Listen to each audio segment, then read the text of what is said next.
Ah, so dito sa may ano digital printing, Photoshop, Illustrator, no, Enthusiast by Bentech, nandyan may resetter diyan.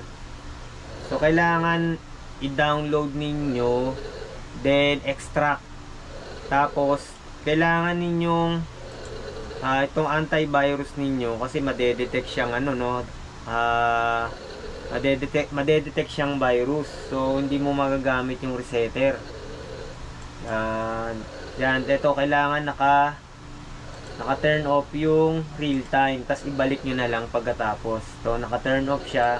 Tapos isa pang tips, wag nyo sa Chrome i-download kasi madedetect na naman ng Chrome yan, hindi nyo siya mada-download.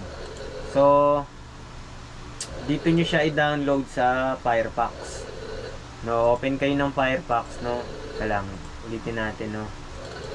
Firefox, tapos dito copy paste nyo na lang yung itong ano dito sa may bandang address bar, no, i-copy paste nyo na lang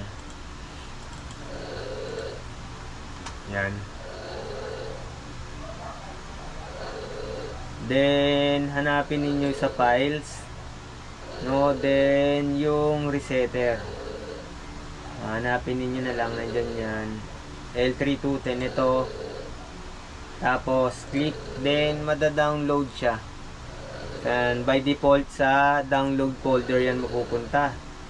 Then ito na siya nakasip. Dapat meron kayong WinRAR or WinZip or 7zip. Yung 7zip libre yan. I-Google search nyo na lang, install nyo sa ano nyo, sa computer ninyo. Then so pag 7zip to, may 7zip, extract here. Yan, may password yan. Then yung password niya nandito rin. Ito, to unzip ang password niyan. Ito, i-copy paste nyo na lang, no. Yan.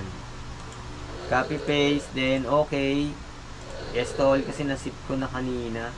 Tapos may another password uli yan, no. Pag unang ano mo, unang open mo, ito lang yan yung ito yung sumunod. Pero dahil nagamit ko na siya, parang hindi na yan magpo-prompt sa akin. Yan. Yung resetter na yan, available pala yan din sa iloadzone.com, no? Bisitahin nyo na lang yan, no? Yung iloadzone.com. Then, select natin yung model, L3210, then yung ito yung port, makikita nyo naman USB 001 yung port number nya, then okay, then particular adjustment